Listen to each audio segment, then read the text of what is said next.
ಆತ್ಮೀಯ ವೀಕ್ಷಕರೇ, ಎಲ್ಲರಿಗೂ KP ಎಕ್ಸಲೆಂಟ್ ಕ್ಲಾಸಸ್ಗೆ ಸ್ವಾಗತ. ಇವತ್ತಿನ ಈ ವಿಡಿಯೋದಲ್ಲಿ ನಾವು 8ನೇ ತರಗತಿ ಗಣಿತ ಪ್ರಕಾಶ ಭಾಗ 1 ಅದರಲ್ಲಿ ಬರ್ತಕ್ಕಂತಹ ಅಧ್ಯಾಯ 5 ಸಂಖ್ಯೆಗಳ ಆಟ. ಸೊ ಈ ಒಂದು ಅಧ್ಯಾಯದಲ್ಲಿ ನಾವು ಪೇಜ್ ನಂಬರ್ 120ವರೆಗೆ ಬರ್ತಕ್ಕಂತಹ ಎಲ್ಲ ಕ್ವಶನ್ಸನ್ನು ಹಾಗೂ ಕಾನ್ಸೆಪ್ಟನ್ನು ತಿಳಿಸ್ಕೊಟ್ಟಿದ್ದೀನಿ. ಸೊ ಆ ಒಂದು ವೀಡಿಯೋಸನ್ನು ನಮ್ಮ ಚಾನಲಲ್ಲಿ ಅಪ್ಲೋಡ್ ಮಾಡಿದ್ದೀನಿ. ಇನ್ನೂ ಯಾರಾದರೂ ನೋಡಿಲ್ಲ ಅಂತಂದ್ರೆ ನಮ್ಮ ಚಾನಲ್ಗೆ ಹೋಗಿ ವೀಡಿಯೋಸನ್ನು ನೀವು ನೋಡಬಹುದು. ಮುಂದಿನ ಒಂದು ಪೇಜ್ ನಂಬರ್ 121ರಲ್ಲಿರ್ತಕ್ಕಂತಹ ಕ್ವಶನ್ಸನ್ನು ನೋಡ್ರಿ. ಸಮತೆಯನ್ನು ತುಂಡರಿಸುವುದು ಅಂದ್ರೆ ನೆಕ್ಸ್ಟ್ ನೋಡ್ರಿ, ಸಮ ಸಂಖ್ಯೆಗಳನ್ನು ಲೆಕ್ಕಾಚಾರ ಮಾಡದೆ ಹೇಗೆ ಗುರುತಿಸುವುದು ಎಂದು ನಮಗೆ ತಿಳಿದಿದೆ. ಕೆಳಗಿನ ಅಂಕಗಣಿತದ ಯಾವ ಬೀಜೋಕ್ತಿಗಳ ಸಮವಾಗಿವೆ ಎಂದು ಕಂಡುಹಿಡಿಯಿರಿ. ಇಲ್ಲಿ ಕೆಲವೊಂದಿಷ್ಟು ಬೀಜೋಕ್ತಿಗಳನ್ನು, ಸಂಖ್ಯೆಗಳ ಬೀಜೋಕ್ತಿಗಳನ್ನು ಇಲ್ಲಿ ಕೊಟ್ಟಿದ್ದಾರೆ. ಸೊ ಈ ಬೀಜೋಕ್ತಿಗಳು ಸಮ ಸಂಖ್ಯೆ ಅದಾವು, ಏನು ಬೆಸ ಸಂಖ್ಯೆ ಅದಾವು ಕಂಡುಹಿಡೀರಿ ಅಂತ ಹೇಳಿದ್ದಾರೆ. ನೀವು ಗಮನಿಸಬಹುದು ಇಲ್ಲಿ 43 + 37. ನಾವು ಇದನ್ನು ಲೆಕ್ಕಾಚಾರ ಮಾಡೋ ಹಾಗಿಲ್ಲ. ನಾವು ನೋಡಿದ ತಕ್ಷಣ ಇದ್ರ ಬೆಲೆಯನ್ನು ಹೇಳಬೇಕಿದೆ, ಸಮ ಆಯಿತು ಏನು ಬೆಸ ಆಯಿತು ಅಂತ. 73 ನೀವು ಗಮನಿಸಬಹುದು, ಇದು ಬೆಸ ಸಂಖ್ಯೆ. 37 ನೀವು ನೋಡ್ಬೋದು, ಇದು ಬೆಸ ಸಂಖ್ಯೆ. ನಾನು ಹೇಳಿದ್ದೀನಿ, ಎರಡು ಬೆಸ ಸಂಖ್ಯೆಗಳ ಮೊತ್ತ ಆಗಲಿ, ಎರಡು ಬೆಸ ಸಂಖ್ಯೆಗಳ ವ್ಯತ್ಯಾಸ ಆಗಲಿ ಸಮ ಸಂಖ್ಯೆನ ಬರ್ತದ ಅಂತ ನಾನು ಹಿಂದಿನ ಒಂದು ವಿಡಿಯೋದಲ್ಲಿ ನಿಮ್ಗೆ ಅದನ್ನು ಎಲ್ಲ ಕಾನ್ಸೆಪ್ಟನ್ನು ತಿಳಿಸ್ಕೊಟ್ಟಿದ್ದೀನಿ. ಇಲ್ಲೇ ನೀವು ಗಮನಿಸಬಹುದು, ಹಿಂದಿನ ಪುಟದಲ್ಲಿ ಗಮನಿಸಬಹುದು, ಎರಡು ಬೆಸ ಸಂಖ್ಯೆಗಳ ಮೊತ್ತ ಸಮ ಸಂಖ್ಯೆನೇ ಆಗಿದೆ, ಎರಡು ಬೆಸ ಸಂಖ್ಯೆಗಳ ವ್ಯತ್ಯಾಸ ಸಮ ಸಂಖ್ಯೆನೇ ಆಗಿದೆ. ಹಾಗಾದರೆ 43 + 37 ಅಂತಂದರೆ ಇದೇನಾಗ್ತದೆ, ಇದು ಸಮ ಸಂಖ್ಯೆನ ಆಗ್ತದೆ. ಮುಂದೆ 672 - 348 ಇದೇನ್ರಿ, ಇದು ಸಮ ಸಂಖ್ಯೆ. 672 ಅಂತಕ್ಕಂಥದ್ದು ಸಮ ಸಂಖ್ಯೆ, 348 ಅಂತಕ್ಕಂಥದ್ದು ಬೆಸ ಸಂಖ್ಯೆ. ಸೊ ಸಮ ಸಂಖ್ಯೆಗಳ ವ್ಯತ್ಯಾಸ ಏನಾಗ್ತದೆ ಇಲ್ಲಿ ನೋಡ್ಬೋದು, ಸಮ ಸಂಖ್ಯೆ ಮೈನಸ್ ಸಮ ಸಂಖ್ಯೆ, ರಿಸಲ್ಟ್ ಏನು ಬರ್ತದೆ, ಸಮನೇ ಬರ್ತದೆ. ಸಮ ಸಂಖ್ಯೆಗಳ ವ್ಯತ್ಯಾಸ ಆಗಲಿ, ಸಮ ಸಂಖ್ಯೆಗಳ ಮೊತ್ತ ಆಗಲಿ ನಮಗೇನು ಬರ್ತದೆ, ಸಮ ಸಂಖ್ಯೆನೇ ಬರ್ತದೆ. ಮುಂದೆ 4 × 347 × 3 ಇದು ಏನಾಗ್ತದೆ, ಸಮ ಬರ್ತದನೋ ಬೆಸ ಬರ್ತದನೋ ಅಂತ ನೀವು ಇಲ್ಲಿ ಏನು ಮಾಡಬೇಕಾಗ್ತದೆ, ಕಂಡುಹಿಡಿಬೇಕಾಗ್ತದೆ. ಹೆಂಗೆ ಕಂಡುಹಿಡಿತೀರಿ, ಇಲ್ಲಿ ನೀವು ಈ ಒಂದು ಪದವನ್ನು, ಈ ಒಂದು ಸಂಖ್ಯೆಯನ್ನು ಗಮನಿಸಿ. 4 ಇದು ಸಮ ಸಂಖ್ಯೆ, 4 ಇದು ಸಮ ಸಂಖ್ಯೆ. ಸಮ ಸಂಖ್ಯೆಯಿಂದ ಯಾವುದೇ ಸಂಖ್ಯೆಗೆ ಗುಣಿಸಿದರೂ ನಮಗೆ ರಿಸಲ್ಟ್ ಏನು ಬರ್ತದೆ, ಸಮನ ಬರ್ತದೆ. ನೀವು ಇದನ್ನು ಪರಿಶೀಲಿಸಬಹುದು. ಬೇರೆ ಬೇರೆ ವೇರಿಯಸ್ ಎಕ್ಸಾಂಪಲ್ಸನ್ನು ತೊಗೊಂಡು ನೀವು ಇದನ್ನು ಪರಿಶೀಲಿಸಿ. ಫಾರ್ ಎಕ್ಸಾಂಪಲ್ 2 ಸಮ ಸಂಖ್ಯೆ, ಇದಕ್ಕೆ ಬೆಸ ಸಂಖ್ಯೆ ಗುಣಿಸಿದ್ನಿ ಅಂದರೆ ನನಗೆ ರಿಸಲ್ಟ್ ಒಂದೇ 2 ಸಮ ಸಂಖ್ಯೆನೇ ಬರ್ತದೆ. ಆಮೇಲೆ 4 ಸಮ ಸಂಖ್ಯೆ, ಇದಕ್ಕೊಂದು ಬೆಸ ಸಂಖ್ಯೆ ಗುಣಿಸ್ತೀನಿ, ರಿಸಲ್ಟ್ ಏನು ಬರ್ತದೆ, ಸಮ ಸಂಖ್ಯೆ ಇಂಟು ಬೆಸ ಸಂಖ್ಯೆ, ಸಮ ಸಂಖ್ಯೆನೇ 4 ಇಲ್ಲೇ 20 ಸಮ ಸಂಖ್ಯೆನ ಬರ್ತದೆ. ಆಮೇಲೆ ಇಲ್ಲಿ ನೋಡ್ರಿ, ಒಂದು ಸಮ ಸಂಖ್ಯೆ ಐತಿ, ಒಂದು ಬೆಸ ಸಂಖ್ಯೆ ಐತಿ, ವ್ಯತ್ಯಾಸ ನಿಮಗೆ ಹೇಳಿನ ಸಮ ಸಂಖ್ಯೆ ವ್ಯತ್ಯಾಸ ಆಗಲಿ ಮೊತ್ತ ಆಗಲಿ ಸಮ ಸಂಖ್ಯೆನೇ ಬರ್ತದೆ. ಬೆಸ ಸಂಖ್ಯೆ ವ್ಯತ್ಯಾಸ ಆಗಲಿ ಅಥವಾ ಮೊತ್ತ ಆಗಲಿ ಏನು ಬರ್ತದೆ, ಸಮನ ಬರ್ತದೆ. ಆದ್ರೆ ಈ ಒಂದು ಬೆಸ ಸಂಖ್ಯೆ ಒಂದು ಸಮ ಸಂಖ್ಯೆಗಳ ವ್ಯತ್ಯಾಸ ಸಮ ಬರಂಗಿಲ್ರಿ, ಇದೇನು ಬರ್ತದೆ, ಬೆಸ ಸಂಖ್ಯೆನ ಆಗಿರ್ತದೆ. ಮುಂದಿನ ಒಂದು ಪ್ರಶ್ನೆ 809 214 ಸೇಮ್ ಇಲ್ಲಿಯೂ ನೀವು ಗಮನಿಸ್ಬೋದು, ಒಂದು ಬೆಸ ಐತಿ ಒಂದು ಸಮ ಐತಿ, ರಿಸಲ್ಟ್ ಏನು ಬರ್ತೈತಿ, ಬೆಸನ ಬರ್ತೈತಿ. 119 303 ಇಲ್ಲಿ ಯಾವುದೂ ಸಮ ಸಂಖ್ಯೆಯನ್ನು ನಿಮಗೆ ನೋಡಂಗಿಲ್ಲ, ನೀವು ಇಲ್ಲಿ ಯಾವುದೂ ಸಮ ಸಂಖ್ಯೆ ಇಲ್ಲ. ಸೊ ಬೆಸ ಗುಣಾಕಾರ ಮಾಡಿದರೆ result is also odd number, ಬೆಸ ಸಂಖ್ಯೆನ ಬರ್ತದೆ. ನೆಕ್ಸ್ಟ್ 543 - 479 ನೀವು ಇಲ್ಲಿ ನೋಡ್ಬೋದು. ಸೊ ಇದು ಬೆಸ ಸಂಖ್ಯೆ ನಾ ಹೇಳೀನಿ, ಎರಡು ಬೆಸ ಸಂಖ್ಯೆಗಳ ವ್ಯತ್ಯಾಸ ಇರಲಿ ಮೊತ್ತ ಇರಲಿ ಏನು ಬರ್ತದೆ, ಸಮನೇ ಬರ್ತದೆ. ಹಾಗೂ 513 ಸೊ ಇದು ಒಂದು ಬೆಸ ಸಂಖ್ಯೆ, ಇದನ್ನು 3 ಪಟ್ಟು ಗುಣಿಸಿದ್ರಿ ಅಂತಂದ್ರೂ ನೀವು ಇದ್ರ 3 ಪಟ್ಟಲ್ಲ, ಇದನ್ನೇ 3 ಸಲ 513 × 513 ಮಾಡಿದರೆ ನಿಮಗೇನು ಬರ್ತದೆ, ರಿಸಲ್ಟ ಬೆಸನೇ ಬರ್ತದೆ. ಏನು ಬರ್ತದೆ, ಬೆಸನೇ ಬರ್ತದೆ. ಸೊ ಈ ಒಂದು ಕಾನ್ಸೆಪ್ಟ್ ನಿಮಗೆ ಅರ್ಥ ಆಗಬೇಕಂತಂದ್ರೆ ಹಿಂದಿನ ವಿಡಿಯೋವನ್ನು ನೋಡಬೇಕು. ಸೊ ಯಾರೆಲ್ಲ ಹಿಂದಿನ ವಿಡಿಯೋನ ನೋಡಿಲ್ಲ, ಸೊ ಅವ್ರಿಗೆ ಈ ಕಾನ್ಸೆಪ್ಟ್ ಅರ್ಥ ಆಗಲ್ಲ. ಸೊ ನಮ್ಮ ಚಾನಲ್ಗೆ ಹೋಗಿ ಹಿಂದಿನ ವಿಡಿಯೋವನ್ನು ನೀವು ನೋಡಿಕೊಂಡು ಈ ಒಂದು ವಿಡಿಯೋವನ್ನು ನೋಡಿದಿರಿ ಅಂತಂದರೆ ನಿಮ್ಗೆ ಈಸಿಲಿ ಅಂಡರ್ಸ್ಟ್ಯಾಂಡ್ ಇದು ಆಗ್ತದೆ. ಮುಂದೆ ನೋಡ್ರಿ, ಸಮತೆಯು ವಿಭಿನ್ನ ಕ್ರಿಯೆಗಳಲ್ಲಿ ಹೇಗೆ ವರ್ತಿಸುತ್ತದೆ ಎನ್ನುವ ನಮ್ಮ ತಿಳುವಳಿಕೆಯನ್ನು ಉಪಯೋಗಿಸಿಕೊಂಡು ಈ ಕೆಳಗಿನ ಬೀಜೋಕ್ತಿಗಳ ಅಕ್ಷರ ಸಂಖ್ಯೆಗಳಿಗೆ ಯಾವುದೇ ಪೂರ್ಣಾಂಕದ ಮೌಲ್ಯಕ್ಕೆ ಸಮಸಂಖ್ಯೆ ಕೂಡುವ ಬೀಜೋಕ್ತಿಯನ್ನು ಗುರುತಿಸಿ ಅಂತ ಹೇಳಿದ್ದಾರೆ. ಇಲ್ಲಿ ನೋಡ್ಬೋದು ನೀವು 2a + 2b ಇದು ಸಮ ಬರ್ತದೋ ಏನು ಬೆಸ ಬರ್ತದನೋ. ಇನ್ನು ಯಾವಾಗಲೂ ಅವ್ರು ಏನು ಕೇಳ್ಯಾರ, ಸಮಸಂಖ್ಯೆ ಕೊಡುವ ಬೀಜೋಕ್ತಿ ಗುರುತಿಸಿ. ಅಂದರೆ ಇದರಲ್ಲಿ ಯಾವುದು ಸಮಸಂಖ್ಯೆ ಕೊಡುವ, ಯಾವುದು ಸಮಸಂಖ್ಯೆ ಬರ್ತದೆ, ಇದು ಸಮಸಂಖ್ಯೆ. ಇಲ್ಲಿ ಕೆಲವೊಂದಿಷ್ಟು ಅಕ್ಷರ ಸಂಖ್ಯಾ ಉಕ್ತಿಗಳನ್ನು ಕೊಟ್ಟಾರ. ಸೊ ಇದರಲ್ಲಿ ನೀವು ಯಾವುದೇ ಬೆಲೆಗಳನ್ನು ಹಾಕಿದ್ರಿ ಅಂತಂದ್ರೆ ನಿಮಗೆ ಉತ್ತರ ಬೆಸ ಬರ್ತದೋ ಸಮ ಬರ್ತದೋ ಅಂತ ಕಂಡುಹಿಡಿಲಿಕ್ಕೆ ನಿಮಗೆ ಅವರ ಇಲ್ಲಿ ಹೇಳಿದ್ದಾರೆ. ಸೊ ಫಸ್ಟ್ ಕ್ವಶನ್ ಅವ್ರು ಏನು ಕೊಟ್ಟಾರ ನೋಡ್ರಿ, 2a + 2b ಅಂತ ಕೊಟ್ಟಾರ. 2 ಇದು ಸಮಸಂಖ್ಯೆ, 2a. ಸೊ ಅದಕ್ಕೆ ಸಮಸಂಖ್ಯೆಗೆ ಯಾವುದೋ ಒಂದು ಸಂಖ್ಯೆಯಿಂದ ಗುಣಿಸಿದ್ರು ರಿಸಲ್ಟ್ ಏನು ಬರ್ತದೆ, ಸಮಸಂಖ್ಯೆನ ಬರ್ತದೆ. 2b, ಇಲ್ಲಿ ಬಿ ಯಾವುದೇ ಸಂಖ್ಯೆಯಾಗಿರಲಿ ಸಮಸಂಖ್ಯೆ ಗುಣಿಸಿದ್ರೆ ಸಮಸಂಖ್ಯೆನ ಬರ್ತದೆ. ಸಮಸಂಖ್ಯೆಗಳ ಮೊತ್ತ ಏನು ಬರ್ತದೆ ರೀ, ಸಮಸಂಖ್ಯೆನೇ ಬರ್ತದೆ. ಸೊ ಇದು ಏನು ಬರ್ತದೆ ರಿಸಲ್ಟ್ ಇದರದ ಸಮ ಬರ್ತದೆ. ಇನ್ನು ನೆಕ್ಸ್ಟ್ 3g + 5h. ಇಲ್ಲಿ ಒಂದು ಬೆಸ ಐತಿ, ಇದು ಒಂದು ಬೆಸ ಐತಿ. ಸೊ ಜಿ ಮತ್ತು ಎಚ್ನ ಯಾವ ಬೆಲೆಯನ್ನು ಹಾಕಿದ್ರಿ ಅಂತಂದರೆ ಇದು ಸಮ ಬರ್ತೈತೋ ಇಲ್ಲೋ ಅಂತ ನೀವು ವೆರಿಫೈ ಮಾಡಬೇಕು. ಯಾವ ರೀತಿ ವೆರಿಫೈ ಮಾಡಬೇಕು, ಒಂದು ಸಲ ಜಿ ಮತ್ತು ಎಚ್ ಎರಡೂ ಸಮಸಂಖ್ಯೆಗಳನ್ನು ಹಾಕಿ ನೋಡಬೇಕು. ಒಂದು ಸಲ ಜಿ ಮತ್ತು ಎಚ್ಗೆ ಸಮಸಂಖ್ಯೆ, ಒಂದು ಸಲ ಬೆಸ ಸಂಖ್ಯೆ ಹಾಕಿ ಎರಡು ವಿಧ ಆಯಿತು. ಒಂದು ಸಮಸಂಖ್ಯೆ ಒಂದು ಬೆಸ ಸಂಖ್ಯೆ ಹಾಕಿ ನೋಡಬೇಕು, ರಿಸಲ್ಟ್ ಏನು ಬರ್ತದೆ ಅಂತ ಗಮನಿಸಬೇಕು. ಇಲ್ಲಿ ನೋಡ್ಬೋದು ನೀವು 3g + 5h. First second example 3g + 5h ತೊಗೊತೇನೆ ನೋಡ್ರಿ. 3g + 5h. ಜಿ ಮತ್ತು ಎಚ್ ಎರಡೂ ಸಮಸಂಖ್ಯೆಯನ್ನು ತಗೋತಾನೆ. ಜಿ ಮತ್ತು ಎಚ್ ಎರಡೂ ಸಮಸಂಖ್ಯೆಗಳಾದಾಗ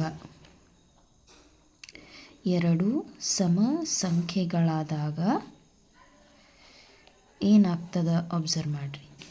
3g + 5h. ಸೊ 3g ಇದ್ದಲ್ಲಿ 2 ಹಾಕ್ತೀನಿ, 5h ಇದ್ದಲ್ಲಿ 4 ಹಾಕ್ತಾನೆ, ಸಮಸಂಖ್ಯೆ ತಗೋತಾನೆ. 3 × 2 = 6, 5 × 4 = 20, ಆನ್ಸರ್ 26 ಅಂತಂದ್ರೆ ಸಮ ಬಂತು. ಇನ್ನು ಜಿ ಮತ್ತು ಎಚ್ ಎರಡು ಬೆಸ ಸಂಖ್ಯೆ ಆದಾಗ ಏನಾಗ್ತದೆ ರಿಸಲ್ಟ್, ಜಿ ಮತ್ತು ಎಚ್ ಎರಡು ಬೆಸ ಸಂಖ್ಯೆಯಾದಾಗ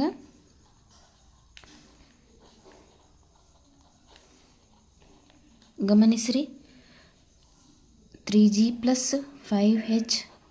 3g ಅಂತಂದ್ರೆ 1 ತೊಗೊತೀನಿ, ಬೆಸ ಸಂಖ್ಯೆ ಯಾವುದಾದ್ರೂ ನೀವು ತೊಗೋಬೋದು. ಎಚ್ ಅಂದರೆ 3 ಅಂತ ತೊಗೋತೀನಿ, ಈಸಿ ಆಗೋ ಮೆಥಡಲ್ಲೇ ಮಾಡಿ ತೋರಿಸ್ತೀನಿ. 3 × 1 = 3, 5 × 3 = 15, 15 × 3 = 18. ಎರಡೂ ಸಮಸಂಖ್ಯೆ ಇದ್ದಾಗೂ ಉತ್ತರ ಸಮನೇ ಬರತೈತಿ, ಎರಡೂ ಬೆಸ ಸಂಖ್ಯೆ ಇದ್ದಾಗ ಉತ್ತರ ಸಮನೇ ಬರ್ತಾ ಇದೆ. ಇನ್ನು ಒಂದು ಬೆಸ ಒಂದು ಸಮಸಂಖ್ಯೆ ಇದ್ದಾಗ ಜಿ ಸಮ ಮತ್ತು ಎಚ್ ಬೆಸ ಸಂಖ್ಯೆಯಾದಾಗ ಏನಾಗ್ತದೆ, ಬೆಸ ಸಂಖ್ಯೆಯಾದಾಗ ಏನಾಗ್ತದೆ ನೋಡ್ರಿ, ಜಿ ಸಮ ಎಚ್ ಬೆಸ. So 3g + 5h. 3g ಅಂದ್ರೆ 2 ತೊಗೊಳ್ರಿ, 5h ಅಂದ್ರೆ 1 ಅಂತ ತೊಗೊಳ್ರಿ. 6 × 3 = 6, 5 × 1 = 5, 6 × 5 = 11. ಏನು ಬಂತು ನಮಗೆ, ಬೆಸ ಬಂತು.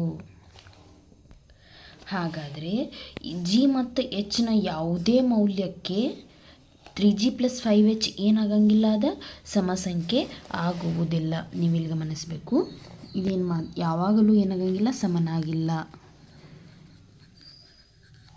ಯಾವಾಗಲೂ ಸಮ ಇಲ್ಲ, ಸಮವಾಗಿಲ್ಲ ಅಂತ ಬರೀರಿ. ಅಂದ್ರೆ ಇದರ ಅರ್ಥ ಏನ್ರಿ, ಜಿ ಮತ್ತು ಎಚ್ ಎರಡು ಸಮ ಆಗಿದ್ರೆ ಉತ್ತರ ಸಮ ಬರ್ತೈತಿ, ಜಿ ಮತ್ತು ಎಚ್ ಎರಡು ಬೆಸ ಇದ್ರೆ ಉತ್ತರ ಸಮ ಬರ್ತೈತಿ. ಒಂದು ಬೆಸ ಒಂದು ಸಮ ಇದ್ರೆ ಏನಾಗಂಗಿಲ್ಲ, ಉತ್ತರ ಸಮಸಂಖ್ಯೆ ಆಗೋದಿಲ್ಲ. ಇನ್ನು ನೀವು ಇಲ್ಲಿ ಗಮನಿಸಬಹುದು, ಇಲ್ಲಿ 4 ಇದೆ ಮತ್ತು 2 ಇದೆ. ಇಲ್ಲಿ 4 ಅನ್ನೋ ಸಮಸಂಖ್ಯೆ, 2 ಅನ್ನೋದು ಸಮಸಂಖ್ಯೆ. ಸೊ 4 ಒಂದು ಸಮಸಂಖ್ಯೆಗೆ ಯಾವುದೇ ಸಂಖ್ಯೆಯಿಂದ ಗುಣಿಸಿದ್ರೆ ಸಮಸಂಖ್ಯೆನ ಬರ್ತದೆ. ಎನ್ ಅಂತಂದ್ರೆ 2 ಸಮಸಂಖ್ಯೆ, 2ಕ್ಕೆ ಯಾವುದೋ ಒಂದು ಸಂಖ್ಯೆಯನ್ನು ಗುಣಿಸಿದ್ರೆ ನಿಮಗೆ ಸಮಸಂಖ್ಯೆನ ಬರ್ತದೆ. ಸೊ ಸಮಸಂಖ್ಯೆ + ಸಮಸಂಖ್ಯೆ ಕೂಡಿಸಿದ್ರೆ result is always even number, ಸಮ ಸಂಖ್ಯೆನ ಬರ್ತದೆ. ಯಾವುದೇ ಎರಡು ಸಮಸಂಖ್ಯೆಗಳ ಮೊತ್ತ ನಮಗೇನು ಬರ್ತದೆ, ಸಮ ಸಂಖ್ಯೆನ ಬರ್ತದೆ. ಬಿಕಾಸ್ ಈ 4 ಮತ್ತು 2 ಅನ್ನೋದು 2ರ ಗುಣಕಗಳಾಗಿವೆ. 4 ಮತ್ತು 2 ಇವು 2ರ ಗುಣಕಗಳಾಗಿವೆ, ಇವು 2ರ ಗುಣಕಗಳಾಗಿವೆ ಅಂತ ನಾವಿಲ್ಲಿ ಹೇಳಬಹುದು. ಮುಂದೆ 2u - 4v. ನಾನು ನಿಮಗೆ ಹೇಳಿದ್ದೀನಿ, ಯಾವುದೇ ಎರಡು ಸಮಸಂಖ್ಯೆಗಳ ಮೊತ್ತ ಆಗಲಿ, ಯಾವುದೇ ಎರಡು ಸಮಸಂಖ್ಯೆಗಳ ವ್ಯತ್ಯಾಸ ಆಗಲಿ, ನಮಗೆ ರಿಸಲ್ಟ್ ಆಲ್ವೇಸ್ ಸಮಸಂಖ್ಯೆನ ಬರ್ತದೆ. ಹಾಗಾದರೆ ಇದು ಒಂದು ಸಮಸಂಖ್ಯೆ, ಯಾಕಂದರೆ ಇದು 2 ಐತಿ, ಇದು ಒಂದು ಸಮಸಂಖ್ಯೆ 2ರ ಗುಣಕ ಐತಿ. ಸೊ ಇದನ್ನು ವ್ಯತ್ಯಾಸ ಮಾಡಿದ್ರೆ ರಿಸಲ್ಟ್ ಏನು ಬರ್ತದಪ್ಪ ಅಂತಂದ್ರೆ ನಮಗೆ ಸಮಸಂಖ್ಯೆನೇ ಬರ್ತದೆ. ಸಮ ಸಂಖ್ಯೆನೇ ಬರ್ತದೆ. ಇನ್ನು ಮುಂದೆ 13k minus 5k 13k minus 5k ನೀವು ಇಲ್ಲಿ ನೋಡ್ಬೋದು, ಇಲ್ಲಿ ಚರಾಕ್ಷರ ಇರೋದು ಕೆ ಅಂತ ಐತಿ. ಸೊ ನೀವು ನೋಡ್ಬೋದು ಇಲ್ಲಿ ಅಕ್ಷರ ಕೆ ಐತಿ, ಅಂಕಿ. ಸೊ ಸಜಾತಿ ಚರಾಕ್ಷರಗಳನ್ನು ಹೊಂದಿರತಕ್ಕಂಥ ಪದಗಳನ್ನು ನಾವು ಈಸಿಯಾಗಿ ಕಳಿಬಹುದು ರೀ. ಫಾರ್ ಎಕ್ಸಾಂಪಲ್ ಇಲ್ಲಿ ಕೆ ಎರಡು ಕಡೆ ಕಾಮನ್ ಐತಿ, ಕೆ ಕಾಮನ್ ತೆಗೆದ್ರಿ ಅಂದ್ರೆ 13 ಮೈನಸ್ 5. 13 ಮೈನಸ್ 5 ಅಂತಂದ್ರೆ 8k. ಸೊ ಇದು 8 ಅನ್ನೋದು ಸಮಸಂಖ್ಯೆ. ಕೆನ ಯಾವುದೇ ಬೆಲೆಗೆ ನೀವು 8ಅನ್ನು ಗುಣಿಸಿದ್ರಿ ಅಂತಂದ್ರೆ ನಿಮಗೆ ರಿಸಲ್ಟ್ ಏನು ಸಿಗ್ತದೆ? ಸಮಸಂಖ್ಯೆನ ಸಿಗ್ತದೆ. ಯಾಕಂದರೆ ಯಾವುದೇ ಒಂದು ಸಮಸಂಖ್ಯೆಗೆ ಯಾವುದೇ ಒಂದು ಪೂರ್ಣಾಂಕದಿಂದ ಗುಣಿಸಿದ್ರು ನಿಮಗೆ ರಿಸಲ್ಟ್ ಏನು ಬರ್ತದೆ? ಸಮಸಂಖ್ಯೆನ ಬರ್ತದೆ. ಸೊ ಇದೇನು ಆನ್ಸರ? ಸಮಸಂಖ್ಯೆ. ಇನ್ನು next one 6m minus 3n 6m minus 3n. ನೀವು ಒಂದು ಬೆಸ ಐತಿ, ಒಂದು ಸಮ ಐತಿ. ಇಲ್ಲೂ ಸಹ ನೀವೇನು ಮಾಡ್ಬೋದು? ಎರಡು ಸಮ, ಎರಡು ಬೆಸ, ಒಂದು ಸಮ ಹಾಕಿ ಇದನ್ನು ನಾವೇನು ಮಾಡಬೇಕಾಗ್ತದಪ್ಪ ಅಂತಂದ್ರೆ ಕಂಡುಹಿಡಿಯಬೇಕಾಗ್ತದೆ. ನೋಡ್ರಿ, 6m minus 3n 6m minus 3n.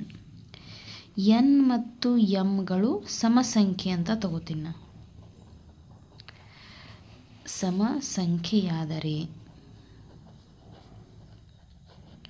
ಏನಾಗ್ತದೆ ನಮ್ದು equation? 6m minus 3n. 6n ಅಂತ m ಅಂತಂದ್ರೆ 2 ತೊಗೊತಾನು, 3n ಅಂದ್ರೆ 4 ತೊಗೊತಾನೆ. ನೀವು ಯಾವುದೋ ಸಮಸಂಖ್ಯೆಗಳನ್ನ ತೊಗೋರಿ. 6 2 12, 3 4 12. ಏನು ಬಂತು ರಿಸಲ್ಟ? 0. ಸೊ 0 ಬಂತು ನಮಗೆ ರಿಸಲ್ಟ. ನೀವು ಬೇರೆ ಬೆಲೆಗಳನ್ನು ತೊಗೊಂಡು ನೋಡ್ರಿ. 6 × 2 ಮೈನಸ್ 3 4 ಇದ್ರಲ್ಲಿ 2 ಹಾಕ್ತೀನಿ. ಇದು ಸಮಸಂಖ್ಯೆನ. 6 2 12, 3 2 6 ಮಾಡಿದ್ರಿ ಅಂತ ಏನು ಬಂತು? ಸಮ ಬಂತು. ಇನ್ನು ಬೆಸ ಸಂಖ್ಯೆಗಳನ್ನ ತೊಗೊತೀನಿ. m ಮತ್ತು nಗಳು ಬೆಸ ಸಂಖ್ಯೆಗಳಾದಾಗ ಏನಾಗ್ತದೆ? ಬೆಸ ಸಂಖ್ಯೆಗಳಾದರೆ ಏನಾಗ್ತದೆ ನೋಡ್ರಿ. ಸೊ 6m ಮೈನಸ್ 3n 6 × 1 ಹಾಕ್ರಿ ಮೈನಸ್ 3 × 3 ಹಾಕ್ರಿ. ಯಾಕಂದ್ರೆ ಬೆಸ ಸಂಖ್ಯೆಗಳನ್ನ ಹಾಕಬೇಕಾಗಿದೆ. 6 1 6, 3 3 9, 6ರಲ್ಲಿ 3 ಕಳೆದ್ರೆ -3. ಇದು ಸಮ ಬಂತು, ಇದು ಬೆಸ ಬಂತು. ಇನ್ನು ಮೂರನೇ ಕಂಡೀಷನ್ ನೀವು ಮಾಡೋ ನೆಸಸರಿನೇ ಇಲ್ಲ. ಯಾಕಂತಂದರೆ ಒಂದು ಸಮ ಬಂತು, ಒಂದು ಬೆಸ ಬಂತು. ಹಾಗಾದರೆ ನೀವು m ಮತ್ತು n ಬೆಲೆಗಳನ್ನು ಬೇರೆ ಬೇರೆ ರೀತಿಯಾಗಿ ಹಾಕಿದರೆ ಏನಾಗ್ತದಪ್ಪ ಅಂತಂದ್ರೆ ಒಂದು ಸಲ ಸಮ ಬರ್ತದೆ, ಒಂದು ಸಲ ಬೆಸ ಬರ್ತದೆ. ಹಾಗಾಗಿ 6m ಮೈನಸ್ 3n ಸಮ ಆಗಿರ್ಬೋದು ಅಥವಾ ಬೆಸ ಆಗಿರ್ಬೋದು. n ಸಂಖ್ಯೆ n ಮೇಲೆ ಡಿಪೆಂಡ್ ಆಗಿದೆ. n ಸಂಖ್ಯೆ ಮೇಲೆ ಅವಲಂಬಿಸಿದೆ.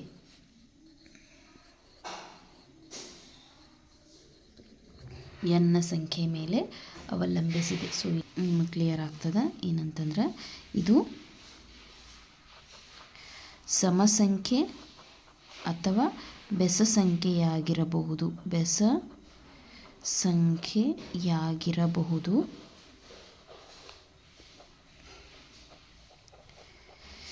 ಇದು n ಬೆಲೆಯನ್ನು ಆಧರಿಸಿದೆ. n ಬೆಲೆಯನ್ನಷ್ಟೇ ಯಾಕೆ ಆಧರಿಸಿದೆ? ಯಾಕಂದರೆ ಇಲ್ಲಿ ಆಲ್ರೆಡಿ ಸಮ ಐತಿ. ಇದ್ರ ರಿಸಲ್ಟ್ ಯಾವತ್ತೂ ಸಮಾನೇ. ಇದ್ರ ಮೇಲೆ ಅಷ್ಟೇ ಡಿಪೆಂಡ್ ಆಗೈತಿ. ಇದು ಹೋಲ್ ಬೀಜೋಕ್ತಿ ಸಮ ಬೆಸ ಅನ್ನೋದು n ಬೆಲೆಯನ್ನು ಆಧರಿಸಿದೆ ಅಂತ ನಾವಿಲ್ಲಿ ಬರಿಬೇಕು. ಮುಂದೆ x² + 2. ಇದು ಹೆಂಗೆ ನೋಡ್ರಿ, x² + 2 ಇಲ್ಲಿ ಸಾಲ್ವ್ ಮಾಡ್ತೀನಿ ನಿಮಗೆ. x² + 2 ಇಲ್ಲಿ ಸಮಸಂಖ್ಯೆಯನ್ನು ಹಾಕ್ರಿ. 2 ವರ್ಗ 2 + 2 ಅಂತಂದ್ರೆ 4 ಬಂತು. ಸೊ ಸಮಸಂಖ್ಯೆನೇ ಬಂತು.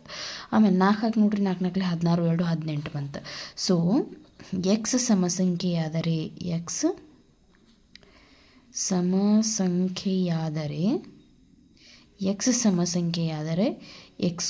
+ 2 ಸಮಸಂಖ್ಯೆಯಾಗುತ್ತದೆ. ಇದು ಕ್ಲಿಯರ್ ಆಯ್ತು ನಿಮಗೆ. ಇನ್ನು ಬೆಸ ಸಂಖ್ಯೆ ಹಾಕಿ ನೋಡಿದಾಗ ಇಲ್ಲಿ 1 ಹಾಕ್ರಿ. 1² ಅಂದ್ರೆ 1, 1 + 2 ಅಂದ್ರೆ 3. ಸೊ ಬೆಸ ಸಂಖ್ಯೆ ಬಂತು. x ಬೆಸ ಸಂಖ್ಯೆಯಾದರೆ x²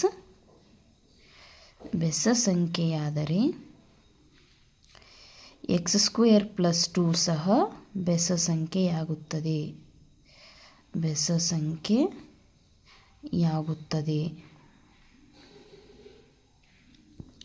ಮುಂದೆ ಬಿ ಸ್ಕ್ವೇರ್ ಪ್ಲಸ್ 1 ಇದು ಸಹ ಇದ್ರ ಥರನೇ ಬಿ ಸ್ಕ್ವೇರ್ ಪ್ಲಸ್ 1. ಬಿ ಏನಾದರೂ ಸಮಸಂಖ್ಯೆ ಆದರೆ ಆನ್ಸರ್ ಏನು ಬರ್ತದೆ? ಇಲ್ಲ, ಇದು 1 ಐತಿ, ಇಲ್ಲಿ 2 ಇತ್ತು, ಇಲ್ಲಿ 1 ಐತಿ. ಸೊ ನೋಡಿರಿ, ಇದೊಂದು ಮಾಡೋಣ. ಬಿ ಸ್ಕ್ವೇರ್ ಪ್ಲಸ್ 1 ಇದನ್ನು ಬೇಕಂದ್ರೆ ಟ್ರೈ ಮಾಡಿ ನೋಡೋಣ. ಸೊ ಬಿ ಏನಾದರೂ ಸಮಸಂಖ್ಯೆಯಾದರೆ, ಬಿ ಸಮಸಂಖ್ಯೆಯಾದರೆ ನೋಡ್ರಿ, ಬಿ ಸ್ಕ್ವೇರ್ ಅಂದ್ರೆ 2 ಸ್ಕ್ವೇರ್ ಸಮಸಂಖ್ಯೆಗೆ 2 ಸ್ಕ್ವೇರ್ ಅಂದ್ರೆ 4 ಪ್ಲಸ್ ಬಿ ಸ್ಕ್ವೇರ್ ಪ್ಲಸ್ 1 ಏನಾಗ್ತದೆ? 2 ಸ್ಕ್ವೇರ್ ಅಂದ್ರೆ 4 ಪ್ಲಸ್ 1 5 ಅಂದರೆ ಇದೇನಾಗ್ತದೆ? ಬೆಸ ಸಂಖ್ಯೆಯಾಗುತ್ತದೆ. ಬಿ ಸಮಸಂಖ್ಯೆ ಆದರೆ ಬಿ ಸ್ಕ್ವೇರ್ ಪ್ಲಸ್ 1 ಬೆಸ ಸಂಖ್ಯೆಯಾಗುತ್ತದೆ. ಇನ್ನು ಇಲ್ಲಿ ಬೆಸ ಹಾಕ್ರಿ, 1 ಸ್ಕ್ವೇರ್ ಪ್ಲಸ್ 1 2 ಸಮಸಂಖ್ಯೆ. 3 ಸ್ಕ್ವೇರ್ ಅಂದರೆ 9 ಪ್ಲಸ್ 1 10. ಬಿ ಏನಾದರೂ ಬೆಸ ಸಂಖ್ಯೆಯಾದರೆ,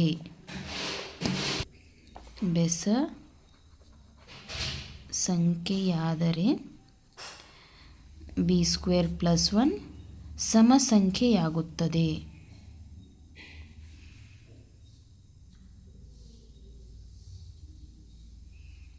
ಸಮಸಂಖ್ಯೆಯಾಗುತ್ತದೆ.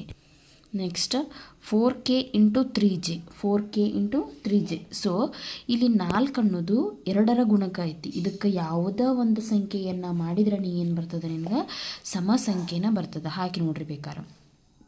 1 ಹಾಕ್ರಿ, ಇಲ್ಲಿ 1 ಹಾಕ್ರಿ, 4 1 4 4 12. ಇಲ್ಲಿ 2 ಹಾಕ್ರಿ, ಇಲ್ಲಿ 2 ಹಾಕ್ರಿ, 4 2 8 3 2 6 8 6 48 ಸಮಸಂಖ್ಯೆನ. ಸೊ ಯಾವುದೇ ಕೆ ಮತ್ತು ಜೆ ಬೆಲೆಗೆ ನೀವು 2ರಿಂದ ಗುಣಿಸಿದ್ರಿ ಅಂತಂದ್ರೆ, ಅಂದರೆ 2ರ ಗುಣಕದಿಂದ ಗುಣಿಸೋದು, ಅಂದರೆ 2ರ ಗುಣಕ ಅಂದ್ರೆ 4, ಅಂದರೆ 2ನ ಮ್ಯಾಗೆ 4 ಐತಿ ಅಂತ ಅರ್ಥ. ಸೊ ಇದರಿಂದ ಗುಣಿಸಿದ್ರಿ ಅಂದ್ರೆ result is always a even number, ಸಮಸಂಖ್ಯೆನೇ ಆಗಿರ್ತದೆ ಅಂತ ನೀವಿಲ್ಲಿ ಗಮನಿಸಬಹುದು.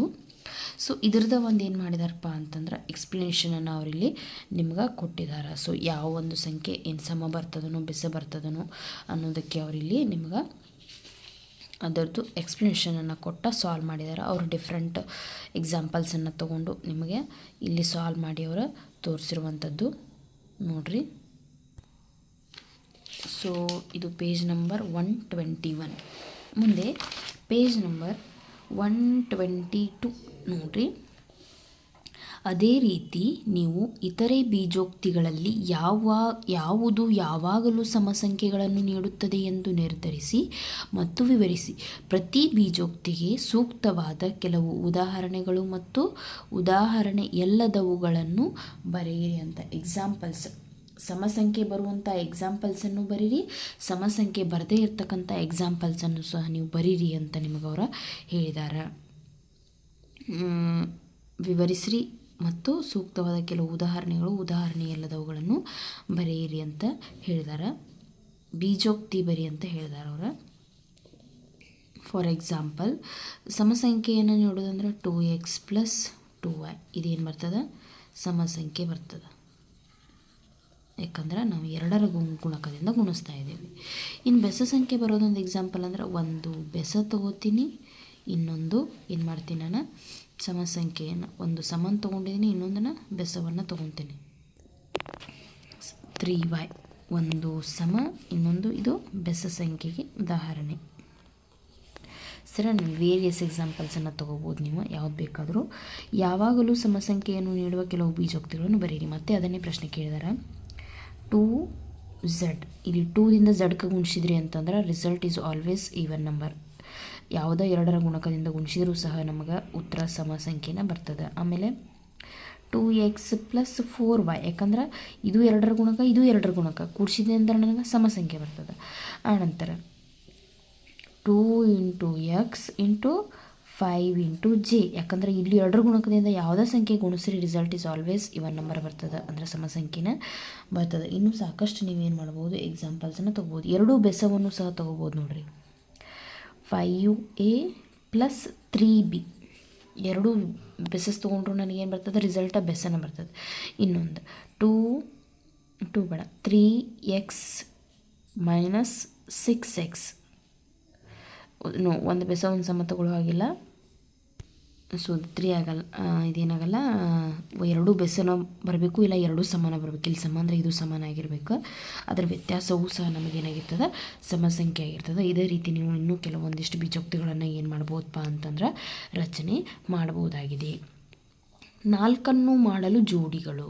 ಸೊ 4 ಪೇರ್ ಮಾಡೋದನ್ನು ಹೇಳ್ಕೊಡ್ತಿದ್ದಾರೆ ನೋಡ್ರಿ. ಇಲ್ಲಿ ಒಂದು ಜೋಡಿ ಸಮಸಂಖ್ಯೆಗಳನ್ನು ತೆಗೆದುಕೊಳ್ಳಿ, ಅವುಗಳನ್ನು ಕೂಡಿ ಆ ಮೊತ್ತವು 4ರಿಂದ ಭಾಗವಾಗುವುದೇ. ವಿಭಿನ್ನ ಜೋಡಿ ಸಮಸಂಖ್ಯೆಗಳಿಂದ ಇದನ್ನು ಪ್ರಯತ್ನಿಸಿ. ಮೊತ್ತ ಯಾವಾಗಲೂ 4ರ ಗುಣಕವಾಗಿರುತ್ತದೆ ಮತ್ತು ಯಾವಾಗ ಆಗಿರುವುದಿಲ್ಲ. ಸಾಮಾನ್ಯ ನಿಯಮ ಅಥವಾ ಮಾದರಿ ಇದೆಯೇ? 4ರಿಂದ ಭಾಗಿಸಿದಾಗ ಉಳಿಯುವ ಶೇಷಗಳ ಆಧಾರದ ಮೇಲೆ 2 ವಿಧದ ಸಮಸಂಖ್ಯೆಗಳಿರಬಹುದು. ಇಲ್ಲಿ ನೋಡ್ಬೋದು ನೀವು, 4ರ ಸಮಸಂಖ್ಯೆ ಗುಣಕಗಳಿಂದ 4ರಿಂದ ಭಾಗಿಸಿದಾಗ ಶೇಷವು 0 ಆಗಿರುತ್ತೆ. ಇಲ್ಲಿ ಎಷ್ಟು ಅದಾವ್ರಿ? 1 2 3 4 5 6 7 8 ರೌಂಡ್ ಇದಾವೆ. ಅದನ್ನು ನಾನು 4ರಿಂದ ಭಾಗಿಸ್ತೇನೆ. 4 1 4 2 8. ಸೊ ಶೇಷ ಏನೂ ಉಳಿದಿಲ್ಲ. ಸೊ 4ರಿಂದ ಸಂಪೂರ್ಣವಾಗಿ ಭಾಗ ಹೋಗಿದೆ. ಸೊ ಶೇಷ 0 ಆಗಿತ್ತಂದ್ರೆ ಅದೇನಾಗಿರ್ತದಪ್ಪ ಅಂತಂದ್ರೆ 4ರ ಸಮಸಂಖ್ಯೆ, 4ರ ಗುಣಕ ಆಗಿರ್ತದೆ ಅಂತ ನಾವಿಲ್ಲಿ ಹೇಳ್ಬೋದು. ಇದು 4ರ ಗುಣಕವಾಗಿದೆ. ಮೊತ್ತವು 4ರ ಗುಣಕವಾಗಿದೆ. ಮೊತ್ತವು 4ರ ಗುಣಕವಾಗಿದೆ. ಅದ ಇಲ್ಲಿ ಬರ್ರಿ, ಇದ್ರ ಮೊತ್ತವನ್ನು ಕೂಡಿಸ್ರಿ. ಇಲ್ಲಿ ಎಷ್ಟಿದಾವ? 4 ಅದಾವ. ಇಲ್ಲಿ ಎಷ್ಟಿದಾವ? 4 5 6 ಅದಾವ. 4 6. ಸೊ ಎಷ್ಟು ಇದ್ರ ಮೊತ್ತ? 10 ಆತು. ಇದು 4ರ ಗುಣಕ ಹೌದು ಅಲ್ಲೋ ನಮಗೆ ಹೆಂಗೆ ಗೊತ್ತಾಗ್ತದೆ? ಇದನ್ನು ನಾವೇನು ಮಾಡ್ಬೇಕಂದ್ರೆ 10ನ್ನು 4ರಿಂದ ಭಾಗಿಸ್ಬೇಕು. 4 1 4 2 8. ನನಗೆ ಶೇಷ ಎಷ್ಟು ಉಳಿತಪ್ಪ ಅಂತಂದ್ರೆ 2 ಉಳಿತು. ಯಾಕಂದ್ರೆ 10ರಲ್ಲಿ 8 ಕಳೆದ್ರೆ 2. ಸೊ ನೀವು ಈ ರೀತಿ ಭಾಗಿಸ್ಬೋದು. ಸೊ ನಿಮಗೆ ಈಸಿಲಿ ಗೊತ್ತಾಗ್ಬಿಡ್ತದೆ. 4ರಿಂದ ಭಾಗಿಸಿದ್ರೆ 4 2 8, 10 8 ಕಳೆದ್ರೆ 2. ಸೊ ಶೇಷ ಎಷ್ಟು ಉಳಿತು? 2. ಹಾಗಾದ್ರೆ ಈ ಒಂದು ಮೊತ್ತ ಏನಾಗಲಿಲ್ಲ ಅಂತಂದ್ರೆ 4ರಿಂದ ಸಂಪೂರ್ಣವಾಗಿ ಭಾಗ ಹೋಗಲಿಲ್ಲ. ಆದ್ದರಿಂದ ಇದರ ಮೊತ್ತ ಏನು? 4ರ ಗುಣಕವಲ್ಲ ಅಂತ ನಾವು ಹೇಳಬಹುದು. 4ರಿಂದ ಸಂಪೂರ್ಣವಾಗಿ ಭಾಗ ಹೋಗಬೇಕು, ಶೇಷ 0 ಬರಬೇಕು. ಅಂದಾಗ ಮಾತ್ರ ಅದೇನಾಗ್ತದೆ? 4ರ ಗುಣಕವಾಗ್ತದೆ. ಸೊ ಇದೇನಾಗಂಗಿಲ್ಲ, ಇದ್ರ ಮೊತ್ತ 4ರ ಗುಣಕ ಆಗುವುದಿಲ್ಲ ಅಂತ ನಾವಿಲ್ಲಿ ಹೇಳಬಹುದು. ನೆಕ್ಸ್ಟ್, 2 ಸಮಸಂಖ್ಯೆಗಳ ಮೊತ್ತವು ಯಾವಾಗ 4ರ ಗುಣಕವಾಗುವುದು? ಯಾವಾಗ 4ರ ಗುಣಕ ಆಗ್ತೈತಿ? ಅದೇನಾಗ್ತೈತೆ ಅಂದ್ರೆ 4ರಿಂದ ಸಂಪೂರ್ಣವಾಗಿ ಭಾಗ ಹೋಗಬೇಕು, ಶೇಷ 0 ಬಂದ್ರೆ ಮಾತ್ರ ಅದೇನಾಗ್ತೈತಪ್ಪ ಅಂತಂದ್ರೆ 4ರ ಗುಣಕವಾಗ್ತೈತಿ. ಒಂದು ವೇಳೆ ಶೇಷ ಏನಾದರೂ ಉಳಿತು ಅಂತಂದರೆ, ಇಲ್ಲಿ ಶೇಷ ಏನಾದರೂ ಉಳಿತು ಅಂತಂದರೆ ಅದು 4ರ ಗುಣಕ ಆಗುವುದಿಲ್ಲ ಅಂತ ನಾವಿಲ್ಲಿ ಹೇಳಬಹುದು. ಯಾವಾಗ 2 ಸಂಖ್ಯೆಗಳನ್ನು ಕೂಡಿದಾಗ ಅದು ಸಮಸಂಖ್ಯೆಯಾಗುವುದು ಎಂಬುದನ್ನು ಗುರುತಿಸುವ ಪ್ರಶ್ನೆಯಂತೆಯೇ ಈ ಸಮಸ್ಯೆಯು ಇದೆ. ನೀವು ಅದನ್ನು ಗಮನಿಸಬಹುದೇ? ಪರಿಶೀಲಿಸಲು 3 ಸನ್ನಿವೇಶಗಳಿವೆ ಅಂತ ಹೇಳ್ಯಾರ. ಸೊ 2 ಸಮಸಂಖ್ಯೆಗಳನ್ನು ತಗೊಂಡ್ರೆ ಮೊತ್ತ 4ರ ಗುಣಕ ಆಗ್ತದನೋ ಇಲ್ವೋ ಅಂತ ನೋಡಲಿಕ್ಕೆ ಅವರು 3 ಸನ್ನಿವೇಶಗಳನ್ನು ಕೊಟ್ಟ ಇಲ್ಲಿ ಏನು ಮಾಡ್ತಾರಪ್ಪ ಅಂತಂದ್ರೆ ಬೇರೆ ಬೇರೆ ವಿವರಣೆಯನ್ನು ಕೊಡ್ತಾರೆ. ಸೊ ಈ ಒಂದು ಭಾಗವನ್ನು ನಾವು ಮುಂದಿನ ವಿಡಿಯೋದಲ್ಲಿ ನೋಡೋಣ. ಸೊ ಎಲ್ಲರಿಗೂ ಧನ್ಯವಾದಗಳು.